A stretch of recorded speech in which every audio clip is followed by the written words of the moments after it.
Assalamualaikum warahmatullahi wabarakatuh. Bismillahirrahmanirrahim.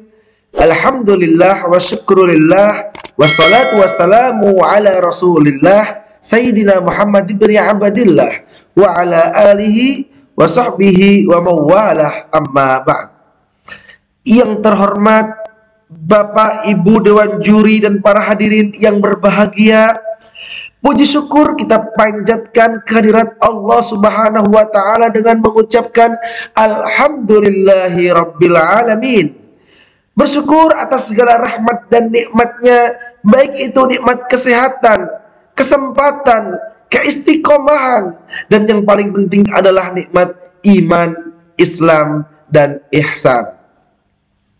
Salawat dan salam semoga tetap tercurah limpahkan kepada Sayyidul Anbiya wal Mursalin, yaitu baginda Nabi besar Muhammad sallallahu alaihi wasallam, sang pemberi syafaat di hari kiamat. Hadirin hadirat yang dirahmati Allah, pada kesempatan yang sangat indah ini kami akan menyampaikan tentang adab kepada orang tua, yang merupakan kesopan santunan dan berakhlak baik terhadap ayah dan ibu kandung kita. Jika masuk rumah saja ada adabnya, keluar masjid jangan lupa doa, bertemu guru senyum salam sapa, apalagi dengan orang tua yang melahirkan kita. Betul apa betul? Saudara-saudaraku yang berbahagia, nah, kalau boleh bertanya, dalam kehidupan sehari-hari, siapakah yang paling berhak dengan adab terbaik yang kita miliki? Mungkin ada yang bisa menjawab. Tetangga, kerabat dekat, kakek, nenek, mungkin paman, bibi, sepupu barangkali, keponakan, atau guru-guru kita. Iya, semua jawabannya benar. Namun yang paling tepat adalah kedua orang tua.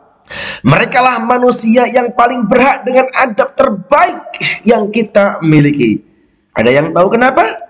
Ya, karena kedua orang tua kita merupakan sebab adanya kita di dunia ini. Dan keduanya telah mengerahkan apa yang mereka miliki untuk mendidik kita agar menjadi anak yang solih dan solihah. Allah Subhanahu wa Ta'ala berfirman dalam Al-Quran, A'udzu billahi minasy syaithanir rajim. Bismillahirrahmanirrahim. Wa qadha rabbuka alla ta'budu illa iyyahu wa bil walidaini ihsana.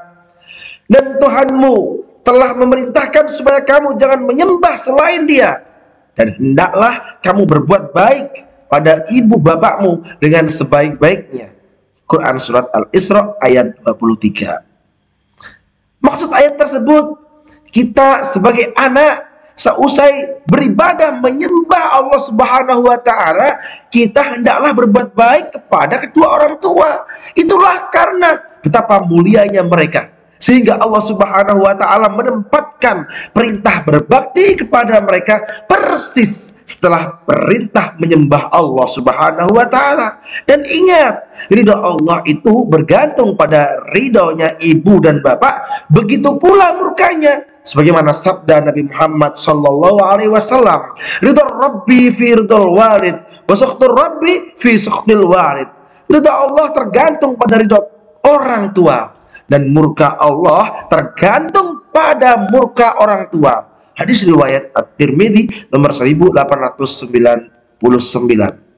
Hai manusia, hormati ibumu yang melahirkan, yang membesarkanmu, darah dagingmu dari air susunya, jiwa ragamu dari kasih sayangnya.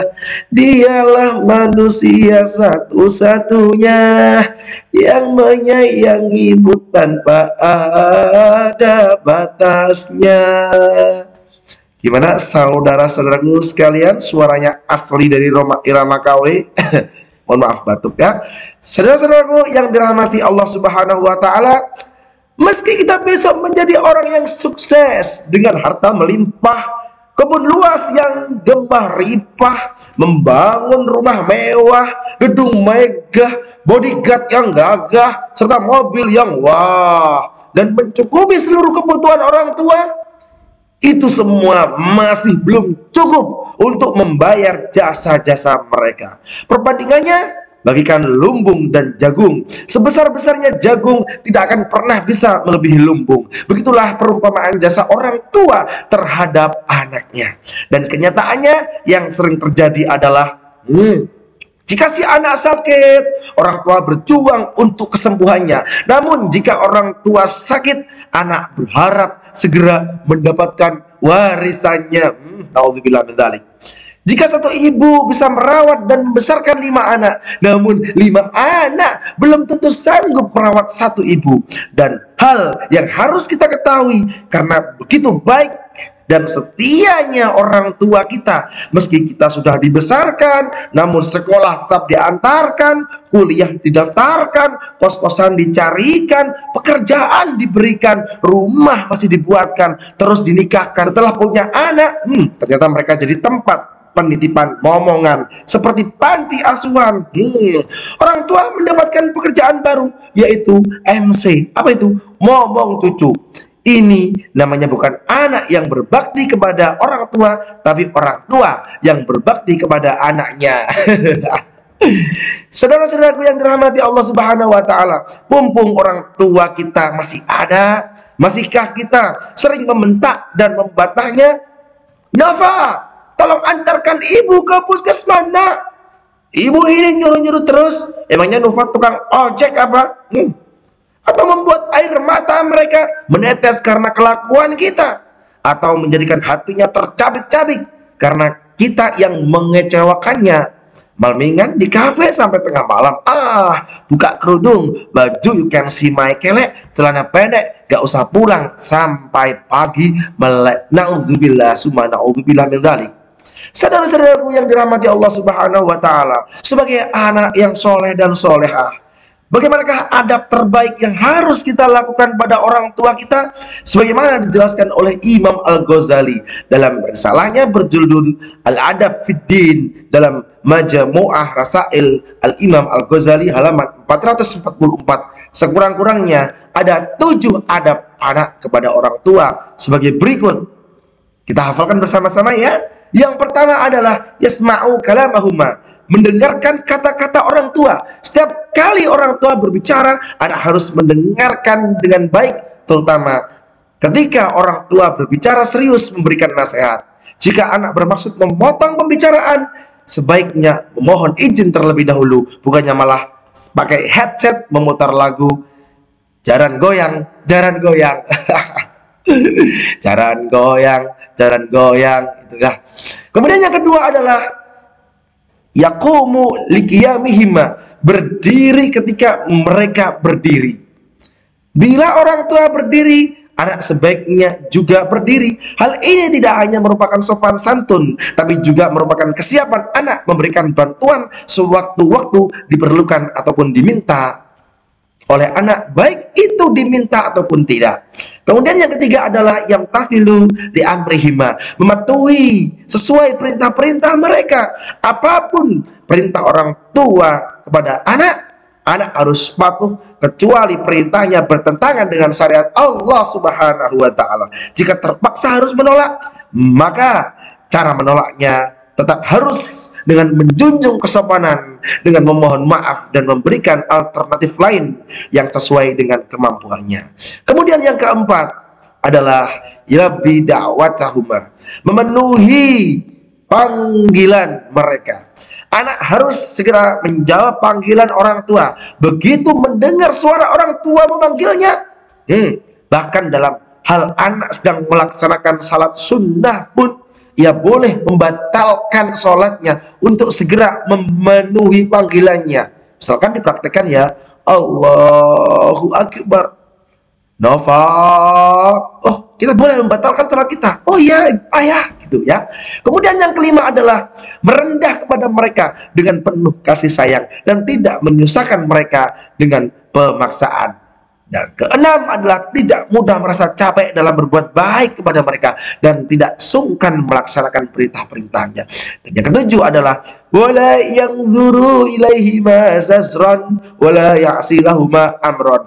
Tidak memandang mereka dengan rasa curiga dan tidak membangkang perintah mereka. Seorang anak harus selalu berprasangka baik kepada orang tua. Masya Allah. Saudara-saudaraku yang dirahmati Allah Subhanahu wa Ta'ala, intinya adab kepada orang tua itu kita sebagai anak senantiasa berbuat baik kepada mereka dan mengamalkan ketujuh tuntunan ya Imam Ghazali serta seorang anak tidak ada kebebasan bersikap apa saja kepada orang tua. No way. Demikianlah, mudah-mudahan bermanfaat untuk kita semuanya. Amin ya robbal alamin. Dari Banyuwangi terbang ke Makassar sampai bandara, sholat di musola, terus berjuang dengan doa dan ikhtiar, pasrahkan semua pada Allah Ta'ala. Ihdinas siratal mustaqim, wallahul muwaffiq ila aqwamit thoriq. Wassalamualaikum warahmatullahi wabarakatuh.